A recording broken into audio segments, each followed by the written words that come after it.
Viewers, Shakib খানের তুফানকে copy করলো বলিউডের আরেকটি সিনেমা। হ্যাঁ ভিউয়ার্স, মেগাস্টার শাকিব খানের তুফান সিনেমাকে কপি করলো বলিউডের একটি সিনেমা। তো ভিউয়ার্স, আপনারা জানেন একের পর এক কিন্তু শাকিব খানের তুফান সিনেমাকে কিন্তু করেই যাচ্ছে, আপনারা দেখেছেন আগে। তো এখন কিন্তু বলিউডের আরেকটি সিনেমা, রাজকুমার রিয়ের আরেকটি সিনেমা কিন্তু শাকিব খানের তুফানকে কপি করলো। তো ভিউয়ার্স, অবশ্যই বিস্তারিত আপনাদেরকে বলবো, লাইক দিয়ে সম্পূর্ণ ভিডিওটা দেখতে থাকেন, চ্যানেলে নতুন হলে সাবস্ক্রাইব করবেন। তো চলেন ভিডিওটা শুরু করা যাক। তো ভিউয়ার্স, শাকিব খানের তুফান সিনেমাকে কিন্তু অবশ্যই কপি করলো বলিউডের একটি সিনেমা। ভাগ্যিস মেগাস্টার শাকিব খান আগে সিনেমাটি করেছেন, না হলে অবশ্যই শাকিব খানকে বলতো শাকিব খান কপি করেছে। তো ভিউয়ার্স, আমার স্ক্রিনে আপনারা অবশ্যই দুইটা স্ক্রিনশট দেখতে পাচ্ছেন।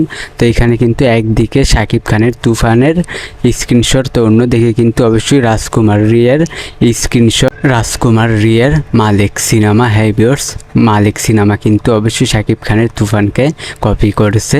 তো ভিউয়ার্স, এটা আপনারা দেখেছেন। তো এটা কিন্তু অবশ্যই শাকিব খান কিন্তু ভাগ্যিস আগে সিনেমাটি করেছেন, তুফান সিনেমাটি না হলে অবশ্যই বলতো শাকিব খান কপি করে।